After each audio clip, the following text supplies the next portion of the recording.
Para sedherek ingkang dipun tresnani dening Gusti wilujeng pinanggih ing renungan padinan GKJ Purwantara dina Senin tanggal 9 Februari taun 2026. Kula Pendeta Yahya Tirta Prawita ngajak kita maca saka kitab Rom 11 ayat 2 tekan 10 lan kawaca ayat 5 tekan 6 kanthi jejer. Dipilih dadi umate Gusti adhedhasar sih rahmat. Rom 11 kawaca ayat 5 lan 6 Lembaga Alkitab Indonesia basa Jawa taun 1994. Mangkono uga saiki ya ana wong-wong sing cacahe ora akeh sing wis dipilih dening Gusti Allah awewaton sih rahmate. Dene pamilihe Gusti Allah kuwi ora gumantung saka penggawene wong-wong mau nanging alandhesan sih rahmate Gusti Allah piyambak. Menawa pamilihe Gusti Allah mau gumantung saka penggawene utawa labete manungsa marang Gusti Allah sing diarani sih rahmat mau banjur wis dudu sih rahmat maneh. Ingkang rahayu ingkang nampa sabda pangandika lan ngestokake ing uripe. Haleluya. Amin. Para sedherek wong dipilih dening Gusti Allah iku adhedhasar sih rahmate Gusti Allah piyambak. Pancen bener menawa saka wong tuwa sing Kristen, anak-anake wiwit cilik uga dipasrahake marang Gusti srana nampa pratandha baptis.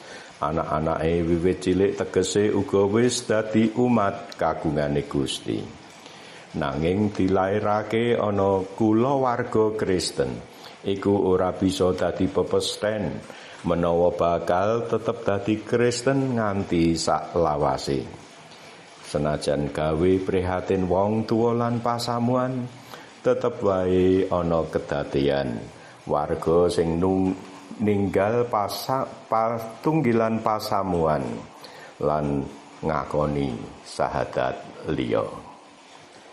Para sedherek, lelakone bangsa Israel tansah dadi pangeling-eling marang kita. Nabi Elia nate ngaturke pasambate marang Gusti. Ya kene bangsa Israel padha ninggal pangabekti marang Gusti lan nyembah marang berhala. Nanging Gusti paring wangsulan menawa isih ana wong 7.000 sing tetep ngabekti marang Gusti, ora nyembah marang sesembahan liyane. Lair dadi tedhak turunane Rama Abraham. Lan wiwit cilik wis kawulang urip ngabekti marang Gusti.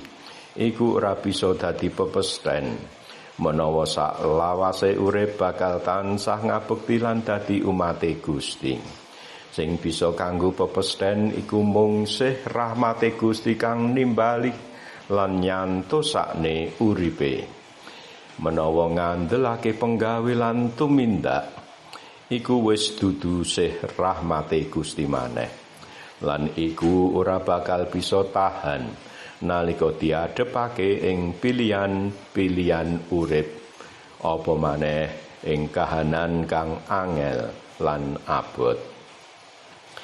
Para sedherek, mahargya peparing sih rahmate Gusti kang wis milih kita wiwit sak kawit ing patunggilan kalian Gusti Yesus.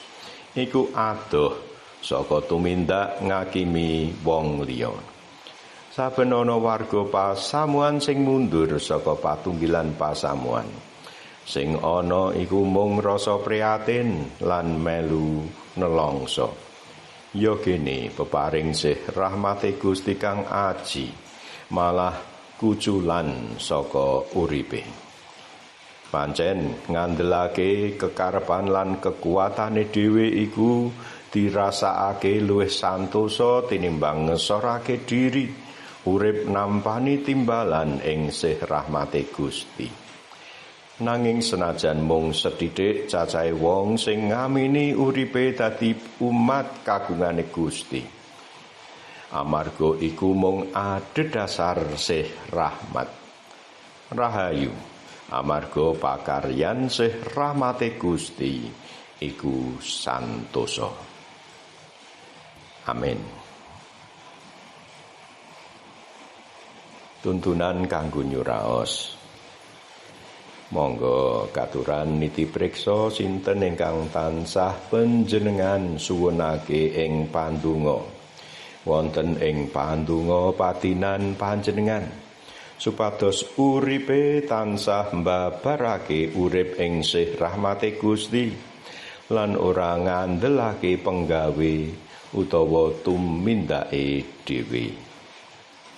Monggo menawi dereng wonten saged dipun awiti anggenipun nyuwunaken ing pandonga gesang sederek-sederek ingkang kinasih ing sak tengahing brayat ing sak tengahing patunggilan gesang pasamuan supados uripe tansah nunggil ngamini sih rahmate Gusti.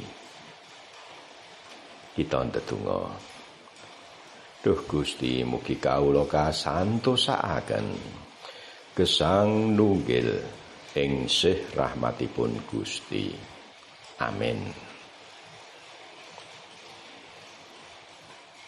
Wilujeng makarya Gusti paring berkah dhumateng kita. Amin.